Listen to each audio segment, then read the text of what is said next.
আশা করি আগামী ৫ বছর এভাবেই এই যে নিরাপদ, সমৃদ্ধ, উন্নত গলাচিপা ১০ মিনিট আমরা গড়ে তুলতে পারবো, পাশাপাশি দক্ষিণাঞ্চলের উন্নয়নে ভূমিকা রাখতে পারবো। কিন্তু আপনার যিনি প্রতিদ্বন্দ্বী ছিলেন তিনি তো ফেসবুকে লিখছেন আপনার লোকজন তার লোকজনের উপর হামলা করছে। এটা আসলে আমার প্রতিদ্বন্দ্বী আমি বলতে চাই না, কিন্তু তিনি খুবই ঈর্ষাপরায়ণ।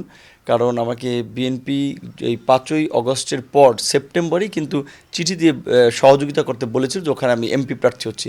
তারপরেও কিন্তু তিনি বিএনপির লোক দিয়ে তখন আমার সাথে ঝামেলা করিয়েছেন, প্রতিবন্ধকতার সৃষ্টি করেছেন, দল তাকে মনোনয়ন দেয় নাই, তিনি স্বতন্ত্র নির্বাচন করেছেন মূলত তার রাজনৈতিক আধিপত্য ধরে রাখার জন্য। ওই অঞ্চলে অনেক চর আছে, মাছের ঘের আছে, এই সমস্তগুলো তার লোকজন দখল করে খাচ্ছে।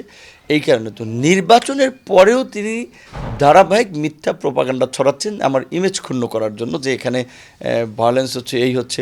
দেখেন ওখানে কিন্তু বিএনপির দুটো কমিটি নির্বাচনের সময় দিয়েছে যারা আমার সাথে কাজ করেছে, বিএনপির ২ উপজেলায় গলাচিপা ১০ মিনা, সে অভিযোগ করেছে বিএনপির লোকদের উপর হামলা করছে। তো বিএনপির তো কমিটি আছে, নতুন কমিটি, আমার সাথে যারা কাজ করেছে তারাই তো হলো বিএনপির দায়িত্বপ্রাপ্ত লোক। তারা বরঞ্চ সংবাদ সম্মেলন করে কিন্তু বলেছে যে না, এইটা আমাদের ট্রাক মার্কার জোটের প্রার্থীর ইমেজ ক্ষুণ্ণ করার জন্য বলেছে। তো যেই কারণে আমি আর তার এই বিষয়গুলো নিয়ে কোনো রিপ্লাই দিইনি। আমি পরিষ্কারই বলেছি যে আমি এই জনপদে কোনো রাজনৈতিক বিভাজন, ধর্মীয় বিভাজন রাখতে চাই না। আমাকে যারা ভোট দিয়েছে তাদেরকে নিয়েও কাজ করতে চাই, তাদের জন্য কাজ করতে চাই, যারা দেয় নাই তাদের জন্য কাজ করতে চাই। আমরা অনেক কাঠখড় পুড়িয়ে আসলে আজকের একটা গণতান্ত্রিক পরিবেশ পেয়েছি। এই পরিবেশটাকে আরও উন্নততর করা এবং এখনকার মানুষ, জেনজি কিংবা সাধারণ মানুষ, গণ অভ্যুত্থান পরবর্তী যে বিপ্লবী চেতনায় উদ্বুদ্ধ, তারা কিন্তু কোনো অন্যায় অনিয়মকে প্রশ্রয় দেয় না, জুলুমকে মেনে নেয় না। কাজে আজকে আমরা যারা এমপি হয়েছি কিংবা আমাদের যারা সমর্থক, তাদেরকে মানুষের সাথে বিনয়ী আচরণ করতে হবে, মানুষের জন্য কাজ করতে হবে। ৫ বছর পর কিন্তু আবার এই মানুষের সামনে আমাদেরকে দাঁড়াতে হবে।